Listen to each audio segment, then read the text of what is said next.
Like people, documents can make a first impression. So the font you choose to use for your particular document will be very important in getting your audience to look at it, to read the content, and to absorb what you're trying to get across. Different types of documents should use different types of fonts. For example, we're going to work with this one called No Obstacles Home Recipes 1, found in the Chapter 3 folder of your exercise files. It's a two-pager. We have some title information and some footnote information down here, as well as a letter to our customers. Very informal. It's coming from the Essential Veggie Recipes for the No Obstacles Kitchen department. And in this case, we probably don't need the most formal font. However, if we were constructing a legal document, we might not use the font that we're using in this particular document. So let's just take a quick look at the ribbon with the Home tab selected. We'll click the drop down here to take a look at some different fonts. At the very top, you'll see themed fonts. When you choose themes, and we'll be talking about this later on in this title, certain fonts come with the theme, and you'll notice some are better for headings, others better suit the body, or what we would call body text. In our case, we might want to use Calibri Light for our heading, and Calibri a little further down for the letter to our customers. So let's do that. Let's click and drag across both lines of our title. We'll go back to that drop down, and at the very top, we'll choose Calibri Light. Now, all we've done is change the actual font face. We can also adjust the size. There's a couple different ways to do that. Currently, you'll see 18 points. Click the drop down, and you'll see a number of presets to choose from. Notice how it jumps by a single point, then it goes into doubles, fours, etc. Let's go to 28. I kind of like that. Maybe it's a little too big. Well, we can also use these two buttons next to our drop down for point size, and there is a keyboard shortcut, Control, and the angle brackets for bumping up or bumping down our size. So let's bump it down one, and you'll notice it goes down to 26. Again, down to 24. Let's go back up to 26. Now we can also do things like enhance our headings. We can add some special effects. For example, maybe this should be bolded. I like that. Should it be underlined? I don't think so. We'll click it again to remove the underlining. So that looks pretty good. We've changed the font. We've changed the size. I'm not sure about this TM here, the trademark symbol. If we click and drag over those two, you'll notice that, sure enough, from our font section on the ribbon, we're using something called superscript. But the size is not appropriate. So let's bump just that down now. I'm going to click that drop down, and I'm going to go to, let's try 13. Wait a second, that's not on the list. No problem, just type in 13 and press enter, just like so. All right, let's scroll down now to the second page. In here, we can see we're using something different for a font. If we click anywhere in any of the paragraphs, it's Verdana, and it's at 12 points.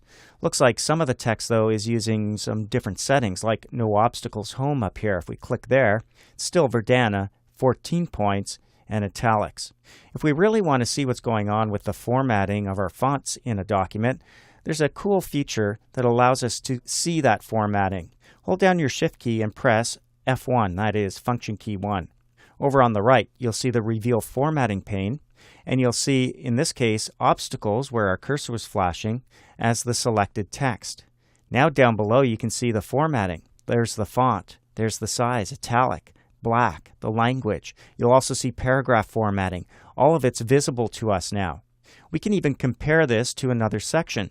So let's click the checkbox, and from here, we can select something else, or just click in the document itself outside of one of those No Obstacles headings. Now in this case, you can see the font difference is 2 points, italics and not italics. Those are the only differences. I like that feature, especially when you get into longer documents with different sections, different formatting. Very handy. When we're done with that, we can just simply close it up by clicking the Close button. All right, so let's make this a little bit easier to read and maybe a little more formal. We'll select everything from Dear Customer to the end, where we see Gerald Leonard. And when we do that, notice we get all of those formatting options at our fingertips in a little pop-up. In other words, we don't have to go back up to the ribbon to start making changes. We can do it right from here. We'll click the drop down. We'll try a different font. Let's go to one that's very popular and formal, Times New Roman. Now, one thing you can do is just scroll all the way down or type the letter T, and you'll go down to the first T on the list. Now, mine happens to be in a recently used section of my font list. But if you want, you can scroll down.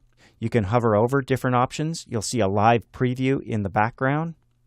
We'll scroll a little further down till we get to Times New Roman. There's a preview in the background. We'll click it to select it. Now at this point, you can see it's taking up less space. The size, maybe it should be consistent. So let's go back to our ribbon this time and change the size. We'll make it consistent. We'll click the drop down and we'll choose 12.